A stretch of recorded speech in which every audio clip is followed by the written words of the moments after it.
in Zoom to be a little more hit and miss than I would like. Maybe it's just a user error at times, but I know my Flipgrid session this morning, something screwed up with the recording. So anyhow, welcome to this session. I've got a slide deck here that includes links to many awesome educators' resources.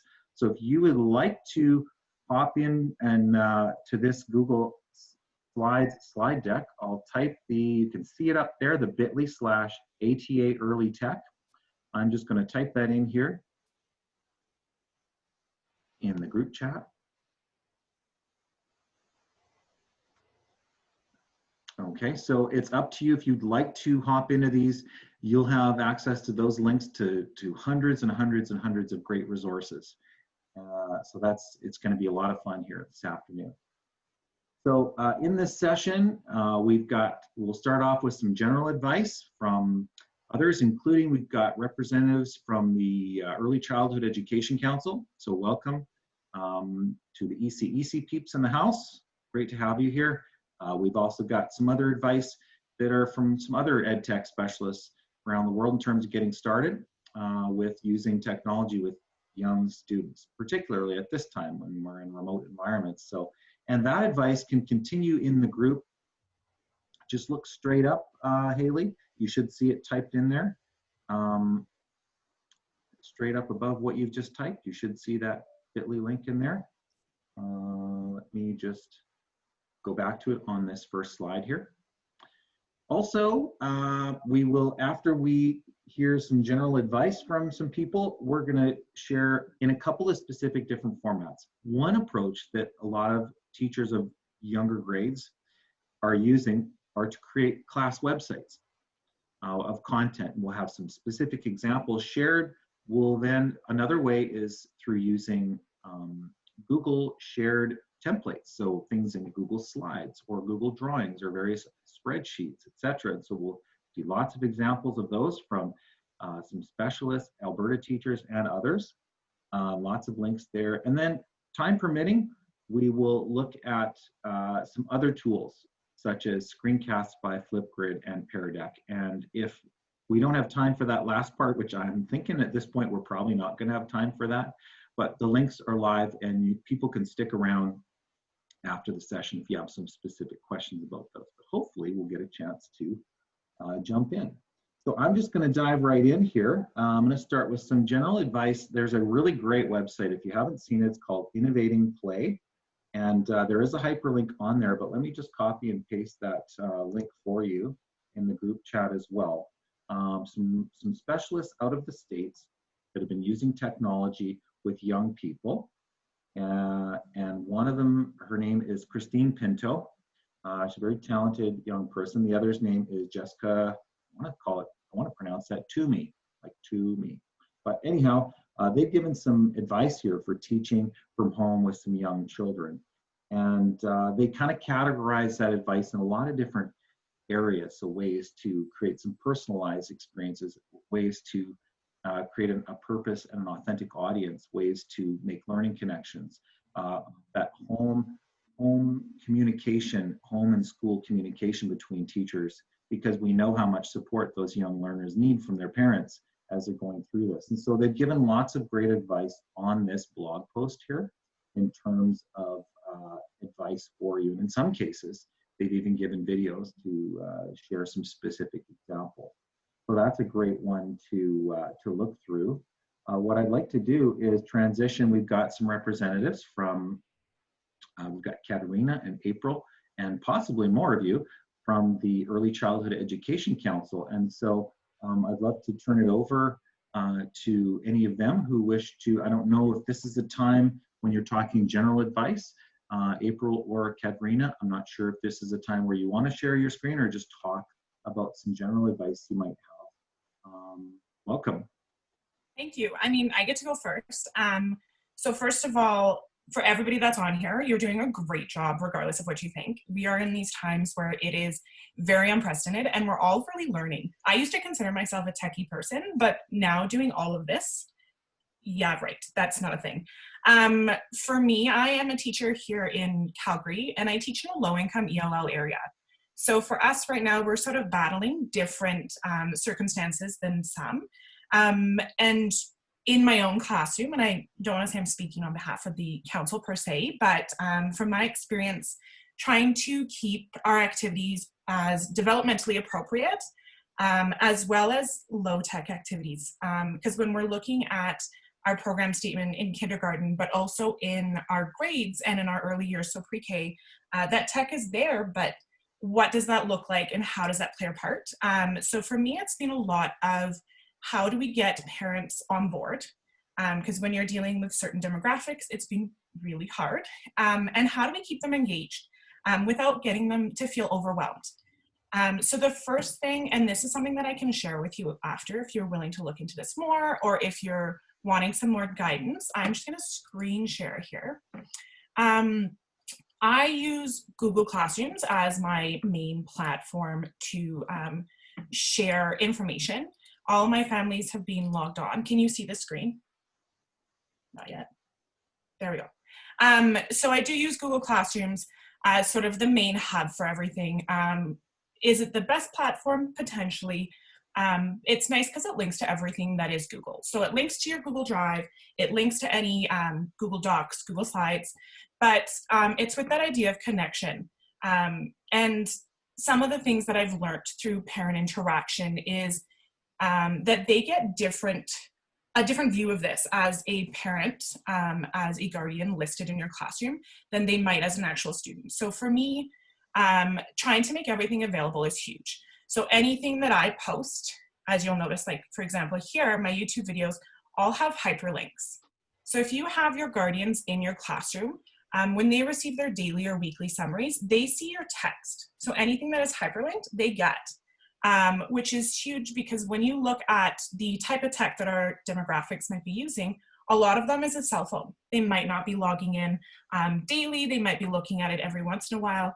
They're severely overwhelmed, just like kind of all of us are. And so another means for me with that connection being huge is the opportunity for students to share. So the big one is pictures. It has been like a long time coming to have 7 people turn in a picture of their favorite stuffy in our sharing circle is huge.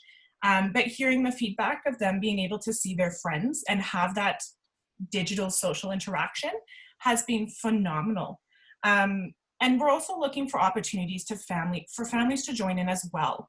So I'm going to change the screen here a little bit and share with you sort of a less techie version of what I have been doing and from what I gather from all the different Instagram feeds and the different Facebook groups, a lot of people are doing as well. So I do a weekly choice board. And the way that I see this, or that I see this functioning in our homes, is that it's a way for the family to do play-based activities together.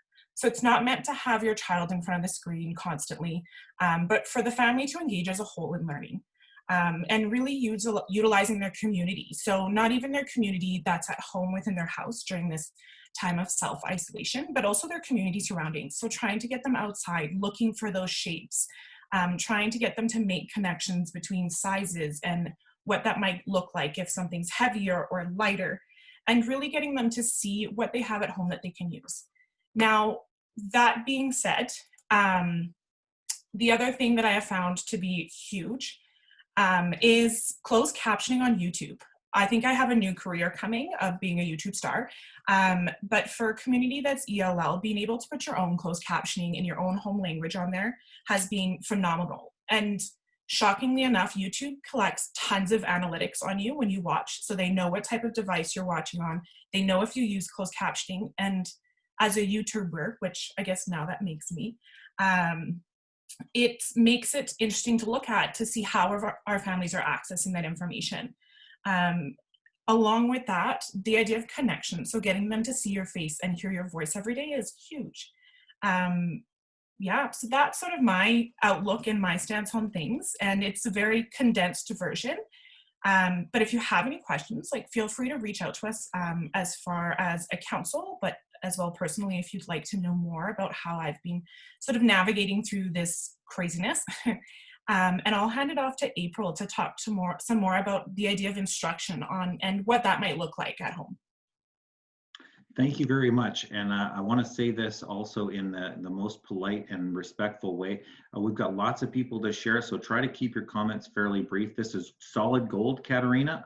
Really great stuff. I'm sure you're going to be asked for the links to that great placemat and some other things. So thank you so much for sharing those words of wisdom. April. Oh, hi. Hi, everybody. Hi, Selena. I said hi before. Selena works in my school district. She's a grade 2 teacher I used to work with. So I'll be fast because I know that we're at 20 after 1. Thanks, Kat. You did a good job. In the chat window, I just said to Kat that she could take her placemat and Google would translate that English into, her parents' language for her, if she wanted to make another one so that parents can actually read that. I work under, I'm an instructional coach with Peace Wapiti School Division. And so why can't I share my slide? It's this one. I love Google Slides because you can do a lot of things. And so I work under the premise that if I create a PowerPoint in slides, I can teach through that PowerPoint. And so this is a phonics lesson that I got from a website called, Jocelyn Seymour Education. She's an Australian blogger. And I always post my intentions for the lesson so parents can see that. And then I would walk kids through this PowerPoint in my videos. So we're working on and buh. And so here I would have kids say the sound. So you say it, I would pause, give them a moment to say it. They would say the next one. And so I would work through that. And I kind of work opposite of what I would in the classroom.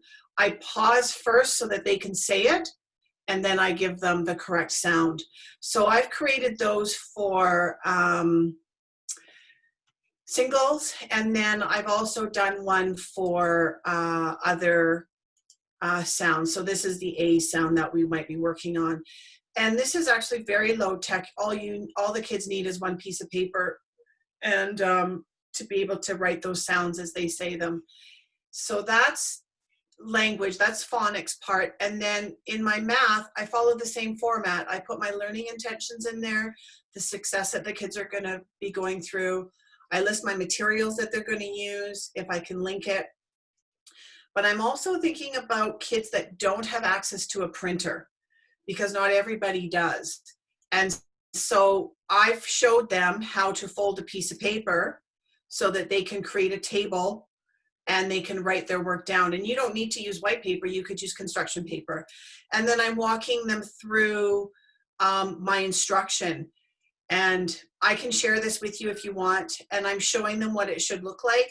So I work under the idea that I'm going to show you what to do, and then we're going to do it together. And then you're going to do it by yourself. And I'm just flipping through those slides so that you can quickly see that. So when I'm creating my lessons, I'm always thinking about, I'm going to show you first, and then we're going to do one together, and then you're going to practice. And so I've given them 2 of them to practice based on my lesson. So I just like using Google Slides for that particular reason. I'm going to jump in here, April, after you. I love the idea that you're giving parents the opportunity to not use a printer. That's a very real thing among many households. But that also goes with any other manipulatives. So making dice, making cards, empowering your parents to use the resources they have at home and create those different things so that it can engage in those numeracy games or those literacy games without having to do anything else or to have the materials at home. Awesome. Thank you both so much for that. And this is absolutely just solid gold stuff you guys are sharing. So greatly appreciated. I want to talk now about one approach that some teachers are doing, particularly in the younger grades, and that is either instead of or in addition to creating something like a Google Classroom, going with the class website that everybody could access on their own device, just sort of that information connection piece. And so I'm going to share a short video clip by a Calgary teacher, Joanna Amarongan. Their team built a kindergarten website together, and she's got some words of wisdom. I may not, just due to time, I may not play the whole thing, but you'll get started here. And you'll see if you're on this slide 5, you'll see a link to that that video recording. She wasn't able to make it here. So we originally chose Google Classroom. And then again on Facebook, I noticed some teachers had shared their Google Sites they were creating. So after speaking to Danny and looking at Google Sites and realizing Google Sites is different than Google Classroom, Google Sites seemed much better suited for kindergarten in that it's easier to navigate and more visually appealing. So we ended up creating a Google site. Now also on Facebook, we saw that Google Slides, some teachers were using Google Slides in a wonderful way as well. So we ended up creating a bit of a combination of both. So this is our site that we created. It's a labor of love. We spent many hours. So how we organized our site for kindergarten is across the top: literacy, numeracy, fine motor, physical literacy, inquiry, ELL, music. Those are all kind of extra add-ons. Music, we've linked our school music teacher's Google site. ELL, we have links. For example, fine motor, have a lot of links for parents. So proper pencil grip, how to hold a pencil, apps, proper letter formation. So when you click on these are actual these are printouts that a parent can print off and work with have their child practice. We had some developing fine motor skills with apps ideas, drawing ideas, cutting skills. So again, you click on these ones, and these we created using Google Site templates. You click on them, and parents the PDF opens up, and we created all, like everything's. We created shareable links in our Google Drive is how we did that. So that's the fine motor. And again, so our numeracy and literacy, those are all kind of extra ideas. We did our daily suggestions on our homepage. We just felt that that was the best way. So again, so these are all Google Site templates. So welcome, beginning messages. Now we have our week of April 6th. We are doing class Google Meets as well as, and here we have our literacy and numeracy outcomes for the week. Office hours. So these are office hours are where parents sign up and we do one-on-one Google meetings. We figured we wanted to make this large. You click on what the finger is pointing to, not the finger itself.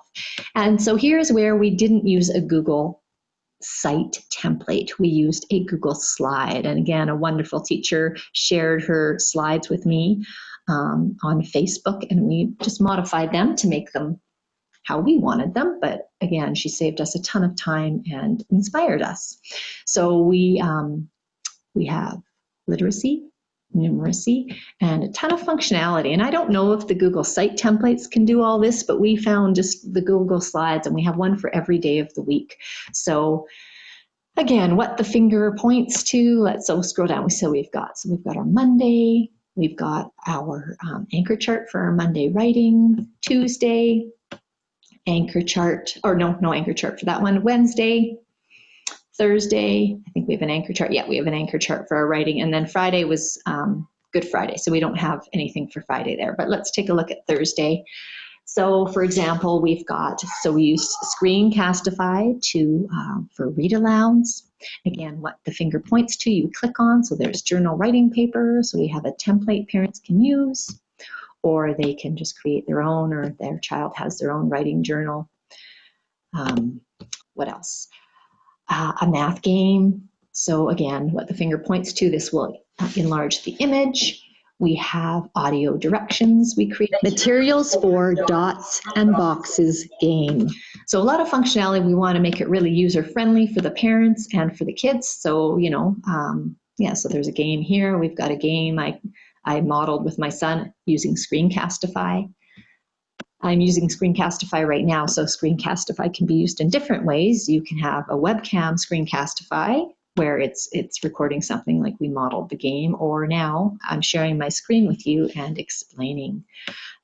So Thursday, I kind of showed you everything there. And again, so this is the only time we did a click me, and that links to ABCYA, I believe. yeah, so Fingers, the audios, Screencastify, those are links. So everything is in, we've put in Google Drive in a file and made a shareable link. And then this was the anchor chart for our writing, and no Friday. So next week we will create we will move April 6th down, and so a feed-like format, and have week of April 13th. So that's just a snippet of that video. You can watch it in its entirety. Thank you so much to Joanna Amarangan and all the other staff that she works with. Again, important to note, these people had next to nothing for technology background in terms of making a Google site. You can see a lot of sharing happening. People are really liking Google Slides for creating those interactive sort of multimedia things, and they just embedded them right onto their Google site. So lots of great ideas there. Another teacher shared her site with me called Hicks Heroes, and her name is Shelby Hicks. And so I want to just very briefly share that. Shelby, you're not in the room, are you? Is Shelby here to talk about this? So Hicks Heroes, let me give you a copy of that in the group chat. Oh, Shelby, you're here. Do you want to unmute your mic and talk about your site? Sure. Do you want me to just share my screen, or do you want to just go for it? Sure. Let me find you and get you some screen sharing. 1 second. Sorry about that, Shelby. I didn't know you were here. It's a wonderful surprise. No Okay, problem. I'm making you a co-host. So what should happen now is you should have that screen share button at the bottom should work for you. So if you click that green one, you should be able to then choose a screen and share your screen. There we go. It's working. Can you see it? Yep. Okay, so yeah, our families here weren't super used to using anything with technology, which I'm sure a lot of other people were the same. So we were trying to make it as smooth as possible. So my grade 2 team and I, we came up with this. So basically in slides, we just inserted these into our site. So when this is shared with parents, they just kind of click through on the week. We kind of gave them what links they would need that week. So they just click it and it'll take them right to where they need to go. And then we shared kind of 2 separate formats. We had a weekly checklist of things we wanted them to do for each week. And then I'm a 2-3 split, so I had some that were different. So they just click on the link to take them to whatever task they need to do. And then we also had a weekly schedule for those parents who kind of wanted things split up a little bit more. We kind of just wanted to give them a bit different formatting for whatever worked best for them.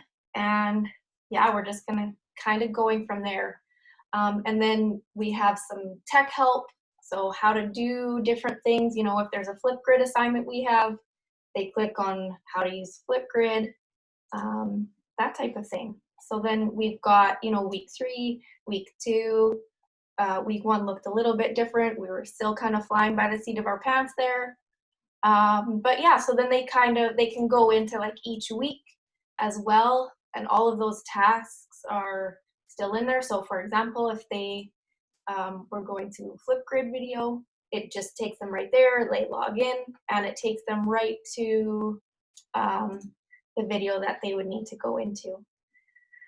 Some extras that we had, our music teacher, Mr. Snyder, has a site that he created, and then our the Z teacher, Mrs. Blasky, she had a site, so we just added those up to some extras.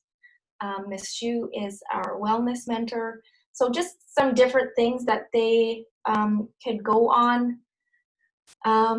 Yeah, literacy, same type of thing. So just trying to make it as user-friendly as possible, and kind of a similar formatting each week so they kind of know what to expect, and yeah, basically how to use everything.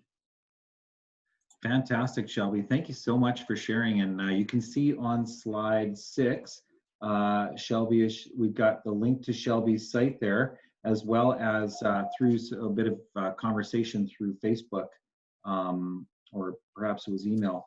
I put some of her tips and kind of things in the speaker notes. So you can check that out. Thank you so much, Shelby, for sharing that. That's just awesome. Up next, we've got young Lisa Matern, who's a teacher here in Edmonton. And I've known Lisa for a long time. I taught her when she was in grade 4. Yep, I'm old. And so welcome, Lisa. Do you want to share your screen and talk about your grade 1 website? I don't have my thing set up, so if you want to Oh. share it, and then I can just answer any questions. Sure. Yeah, sorry about that. You did say that before, and I forgot that. So here we go. I'll share Lisa's website here. And let me just copy that link to her site and put it in the group chat. But fire away, Lisa. Okay, so this is my Google Sites. What I did is I have all of my assignments in Google Classroom, and this site is just kind of extra activities for kids to work through. So I've split it up into all of the different subjects. So if you click on one of them, you can kind of have an example. So for literacy, I just put some videos of different read alouds. There's some phonics videos, and they're all like YouTube embedded videos. And then there's some games towards the bottom, and I've done the same for math and all the other subjects. This was more so for students if they have like extra time that they want to go and look at some of these things. I know that some parents have been having trouble like finding things for their kids to do if the parents are working from home, because for grade 1, a lot of the kids need help with the assignments. So they'll just throw their kids on this Google site just to work through some of those things. And then when the parents have time to work with the kids on their assignments, then they can do that in Google Classroom. Awesome. All right, thank you, Lisa. Yeah, so some fantastic videos. I see you got a couple really good sources for those read alouds, the Brightly story time, and so you're not concerned even as much now about breaking copyright by posting your own recorded videos of potentially copyrighted material. It's already on YouTube, so you know that you kind of lose that element of risk in terms of copyright. And so a lot of great resources here, and thank you, Lisa, very much for sharing that.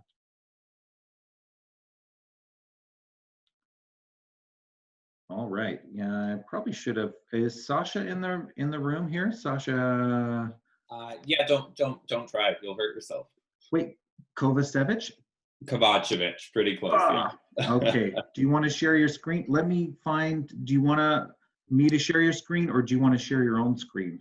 If I can share it, that'd probably be easier. Sure, give me 1 second. I'll turn you into a co-presenter. Half the room's going to be co-presenters. I just love this. Okay, you've got it now, so hit the screen share button and fire away. Oh, seriously? And is your first name pronounced Sasha? Yeah, it's Sasha, yeah. Oh, my son's name is Sasha. Wonderful. Oh, there you go. Sorry, I just have to quickly update my... Nope, I can't share my screen because my privacy settings aren't. Okay, so if you're on a Mac, I think if you left and came back, but let me just do a screen share myself, and I will pull up your class website. I will just get it into the group chat here as well, and then that way the people who want to look at it can. But what I will do is load that up here, and then you can talk about it, Sasha. Sounds good. Yeah, so we teach in same thing, lower socioeconomic neighborhood here in Edmonton. So for myself and my teaching partner, it was very important to keep things plain and simple and have that sense of familiarity. So the biggest thing that I have there was trying to keep things that the students already had seen in the classroom and that wasn't foreign to them, things that they had experience with and that seemed familiar. So for example, in the morning work, Danny, if you want to click on that, we have 2 booklets that we do daily, our daily math and our daily phonics. So I've just taken screen caps of those and embedded them into our website, linked to the books that the students should already have at home. and that they're already doing. So I sent these books home when they came to pick up their supplies, quite easy to follow, and then the answers are just done on the next page. The next day they can check their answers.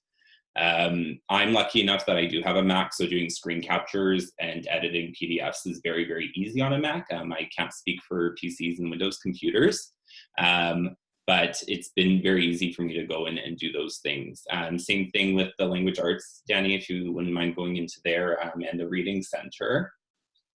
I have all the apps that they've already experienced using our reading stations. So we have Squiggle Park there. We have Get Epic, which I have found to be great for assigning books for the students to read, specifically tying into language arts. And then we also have Raz Kids there as well. And that's basically it for math. I have some videos and some games in there that they can play, and then specific assignments that they need to do in athletics. But the biggest thing has been using items that they're already familiar with, and that they already know. Fantastic. Anything else you'd care to share off your site? Not really. I mean, actually, if you want to go into the language arts and click on the making words.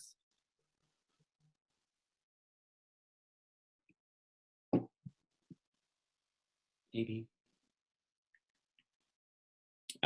These are activities that we've already had and have just embedded them there as Google files that the kids can open up and pop out exactly. And just the biggest thing I've learned from that is making sure that your share settings are appropriate, but also following copyright and making sure, generally speaking, my website is on private so that only they can see it. But for this, we've opened it up to public.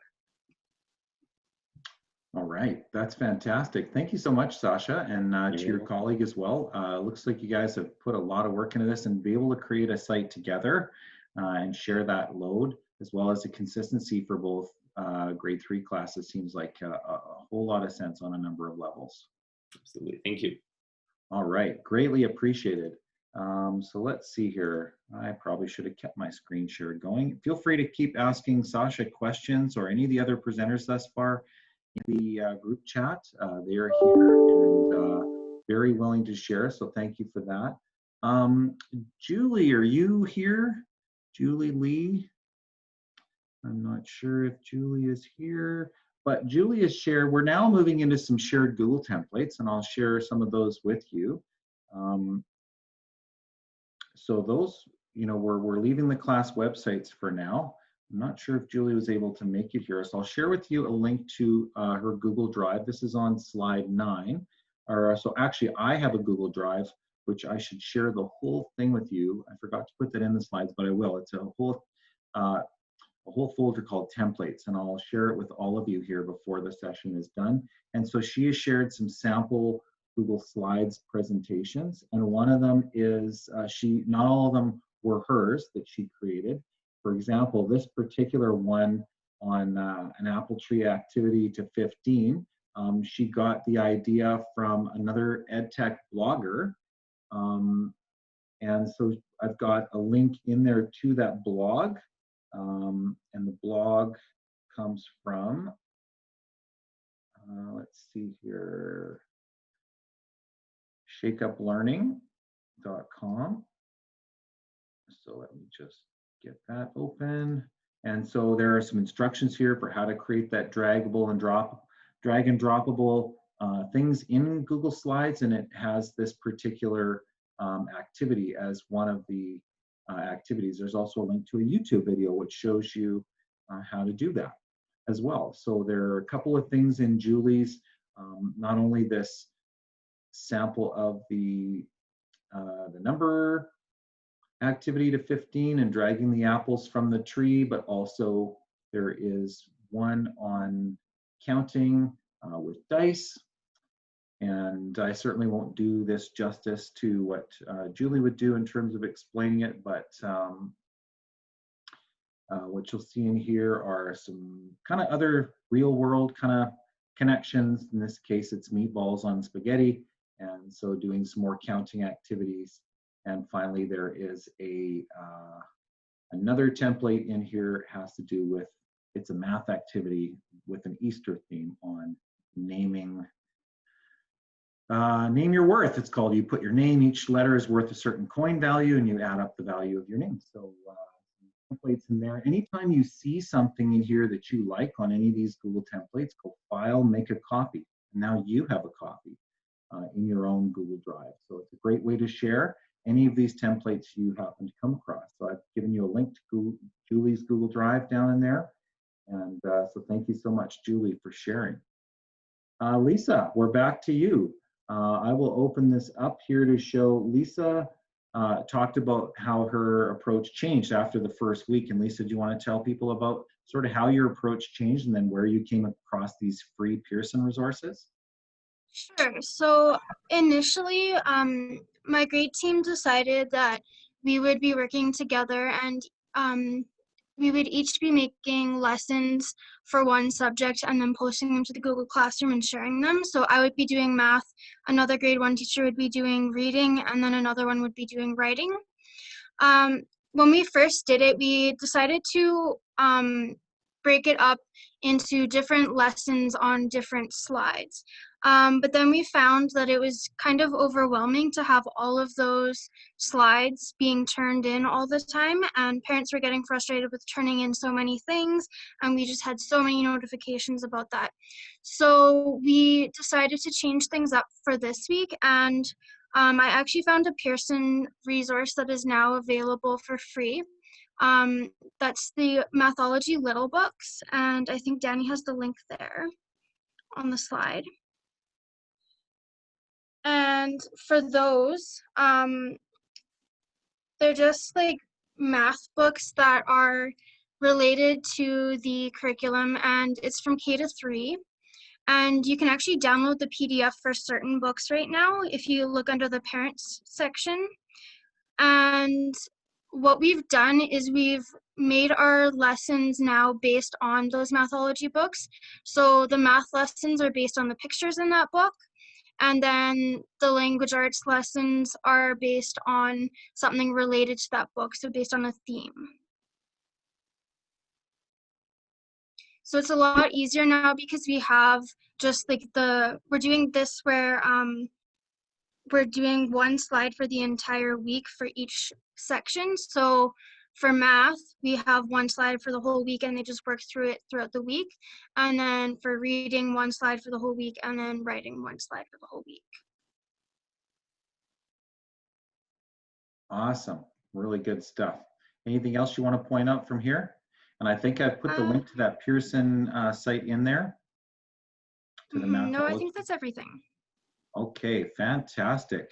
Yeah, so that's really made an impact, she was saying, on her and her colleagues' workload, because I think you've got to make it manageable, and April has echoed that, keeping things simple as well. Absolutely. So thank you very much, Lisa. So I've got a link to this Google Drive here, copies of those files, as well as to the open access site from Pearson. And by the way, she also found a pretty cool tutorial video. This is a pretty interesting one for teachers. This is a different approach I've heard for teachers wanting to create, I won't play this is a lesson, but teachers who want to create those interactive Google slides and not have certain things clickable, or like to drag pictures around on the page and just have it as kind of locked. So I've heard of teachers taking a picture of a certain page or drawing or something, and then setting that page as a background image. But this is a different approach that Lisa found, and this is by going into the slide master, and you can copy pictures and add text to it. Whatever you add to it, then you just close that slide master and it's not movable on the master. And then you can add your text box that you want to fill in and things like that. So it's a different approach, and that I'll put the YouTube link. It's on the slide, but I'll put it in the group chat as well. So thank you very, very much, Lisa. There are some other resources that from people outside of Alberta. Again, here's that wonderful website, that Innovating Play website. And there are several different links to different resources they have. They have a blog post that's linked to from here saying, yes, you can play with our resources. Give them credit if you can. There's a link directly to their some sample templates.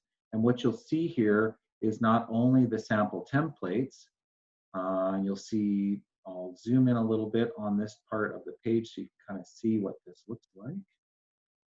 Control plus on your keyboard, by the way, if we'll zoom you in. Control minus will zoom you up. So you can see not only a link, which when you click on it will ask you to make your own copy, but also a blog post showing how it was implemented. So while not all of these might be relevant to you right now in this remote learning environment, you never know. There's a lot of good stuff in here from the Innovating Play website. And if anybody's using this site and wants to comment in the group chat, please feel free to. So there are other resources here as well to the Innovating Play website. They have sort of innovatingplay.world and another one, innovatingplay.net. And yes, you guessed it, there is a book they've written called Innovating Play. So here are just some more templates that you can get from there. I really like Christine Pinto's. She started on her own website, so there are links down there to her own templates. So for example, she's given a link to a tool called Playing with Number Story Words. So lots of great resources here. It'll force you to make your own copy. And then when it loads up here, you'll see just an example of what that looks like. So again, anytime you come across these, file, make a copy. It's always nice to give credit to those people who are there willing to share. And so you'll see a lot of great resources on that particular slide. So let me just check this out here. All right. Here is Edmonton Catholic's Trish Rofe. She's an emerging technology consultant. She's given a presentation here called Google for Littles. And she's got loads and loads of other templates and approaches to working with young students using the Google tools. And so these link to other resources in here.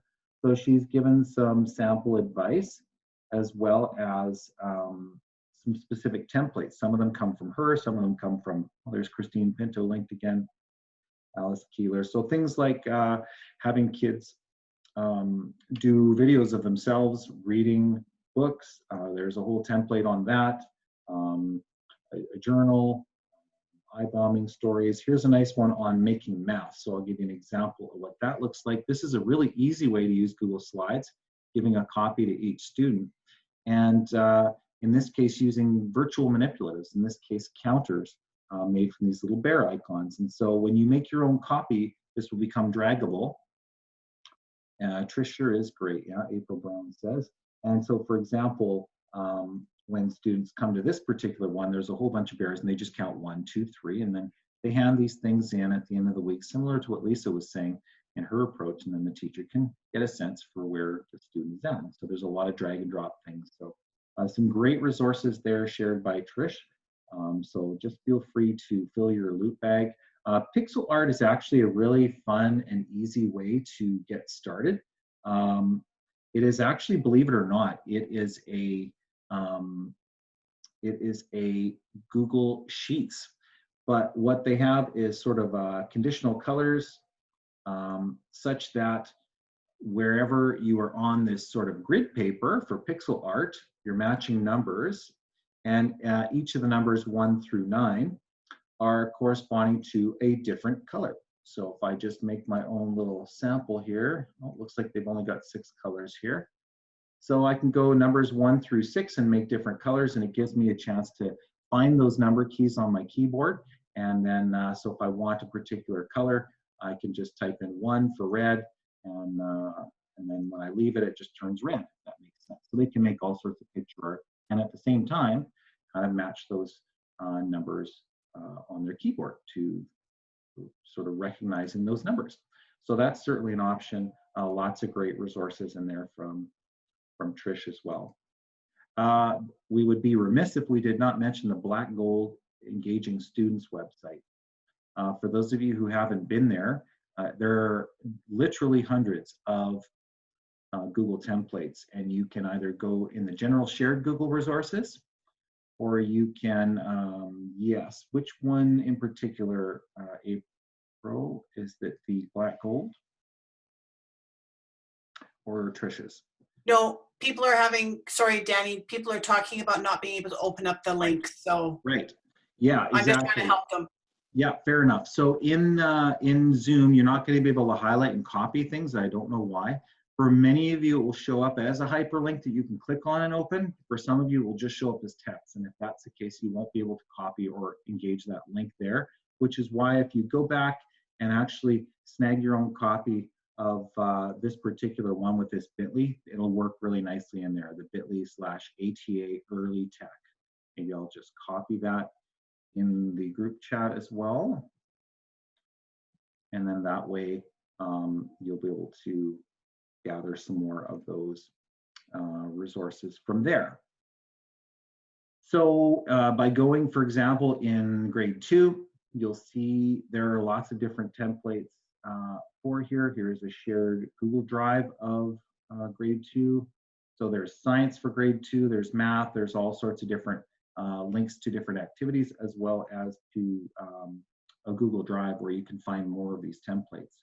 And again, don't forget, click on File, any one of these templates, File, Make a Copy, and you'll be able to make your own copy of these particular templates that you can then use with students. I know we're going really fast here, but I want to make sure you've got lots of resources. This is less of a how-to and more of a sort of advice and resource sharing session.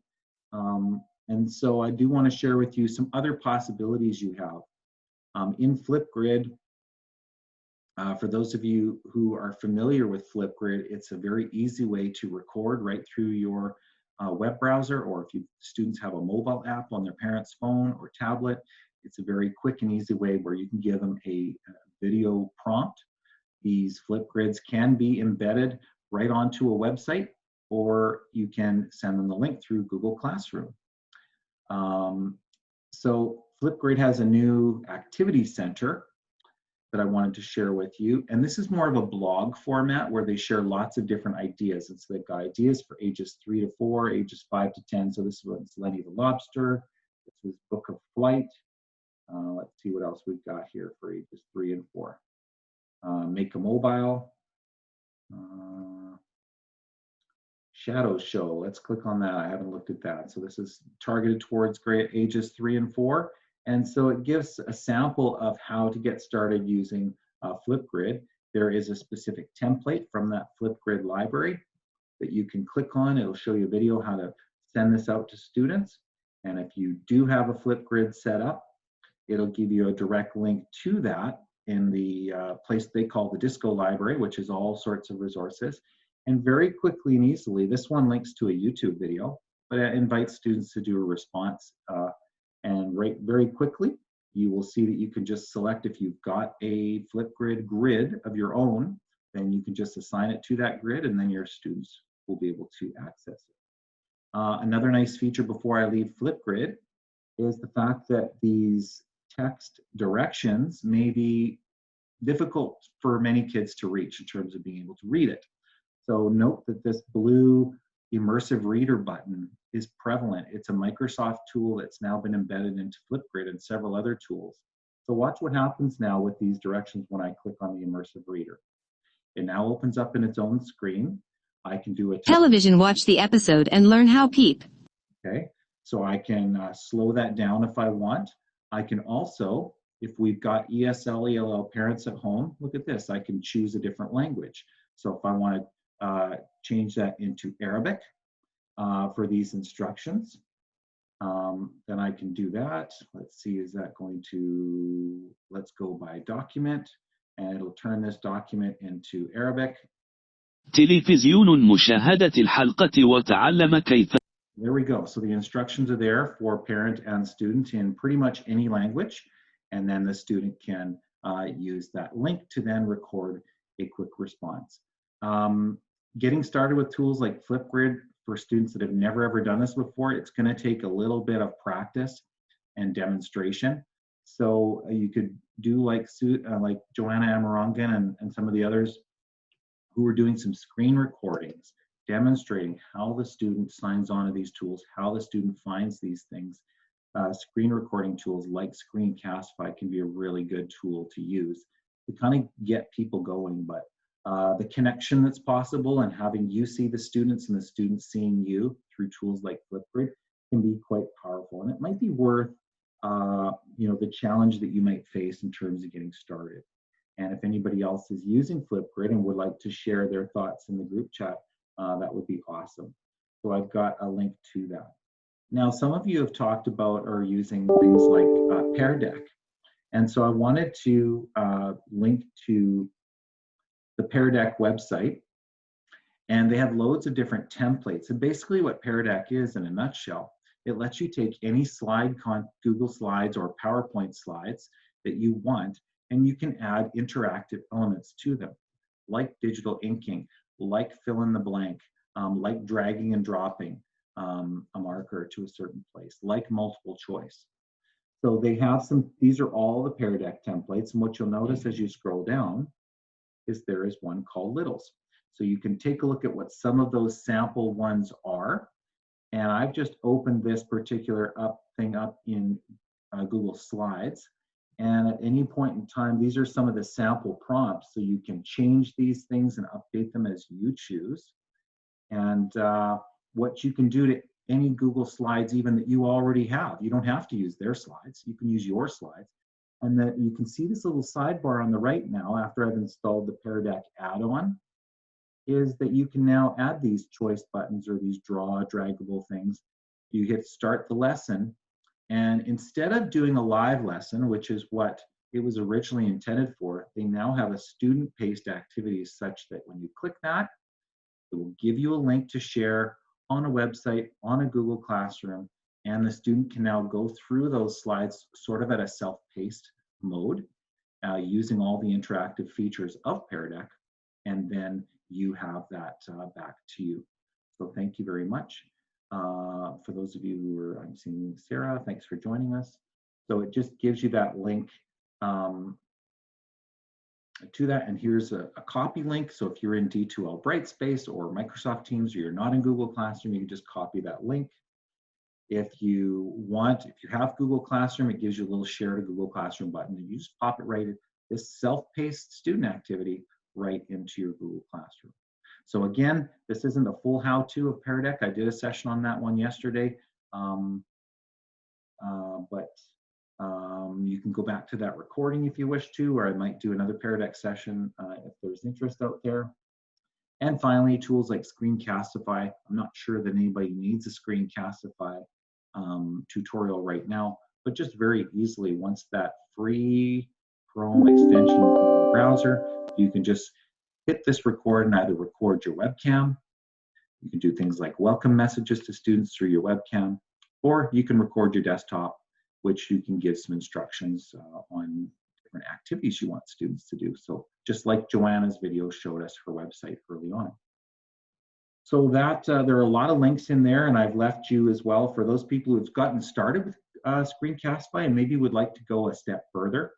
Screencastify has made a wonderful little ebook called 50 Ways to Use Screencastify in the Classroom. And so you'll see some of them might be applicable to early learning and Division 1. So there's a whole bunch of different possibilities there.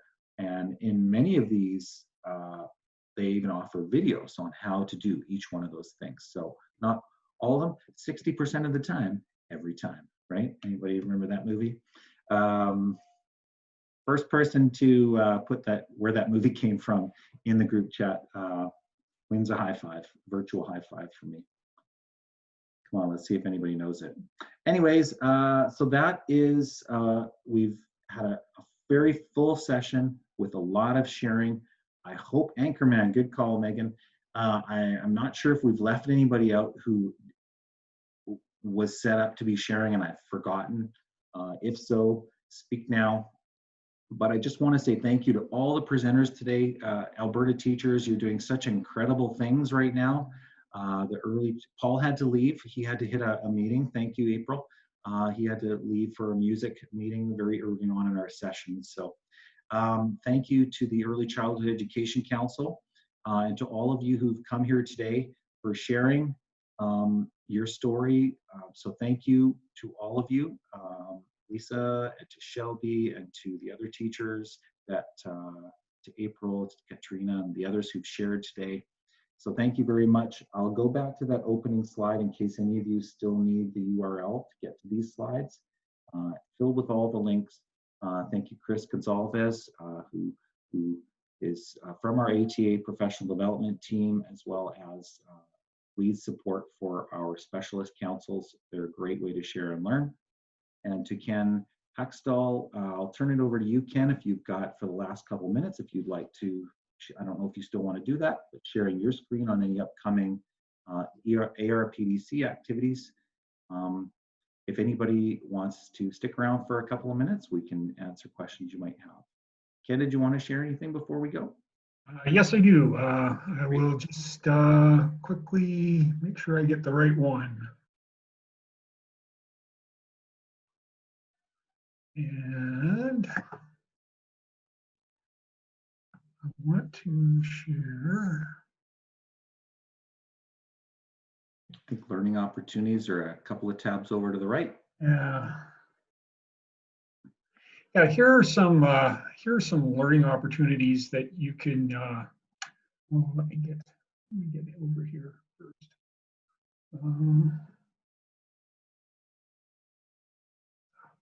It keeps coming up. Okay, we'll go to the. Okay, if you're looking for additional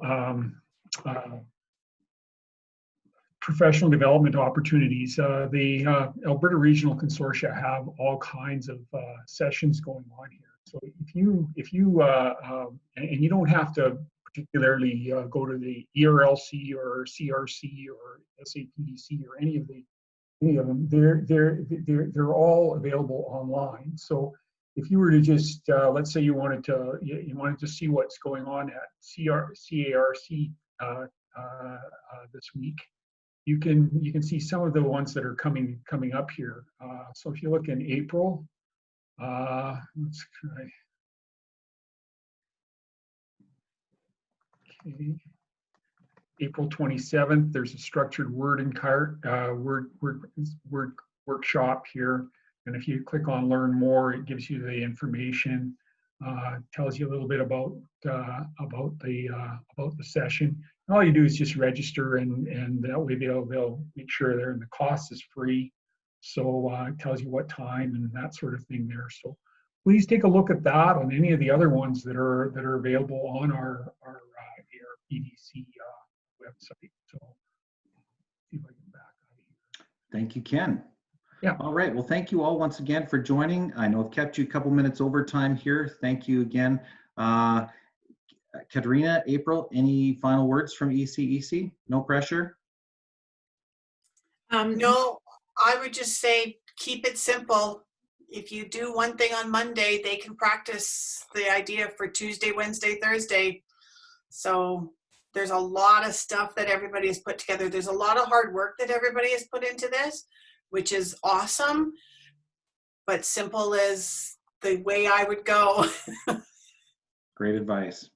For sure. And if there's anything that any of our members, as well as anybody else that I guess falls into our umbrella as a specialist council needs that we can try to do our best to support with, let us know. We're here for you and we can do our best. We're all learning in this, and why not share it? All right. Well, thanks again, everybody. Thank you to all our presenters and participants. Appreciate all the hard work that everyone's doing, and I hope you got something out of this. And if nothing else, filled your loot bag with lots of great resources shared by some really talented people. So thank you kindly, and I'll stick around for a couple more minutes in case people have any specific questions about this. Yeah, totally overwhelming. You're right, Lisa Marie. So thank you all, and have a wonderful, wonderful day.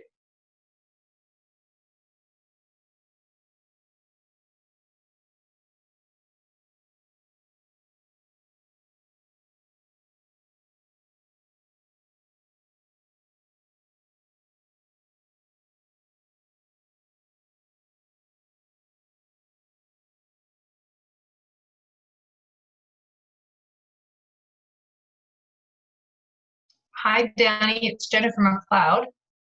Hi. Hi. I managed to get in a little bit late and I missed the beginning of the meeting, all these fantastic, phenomenal slides.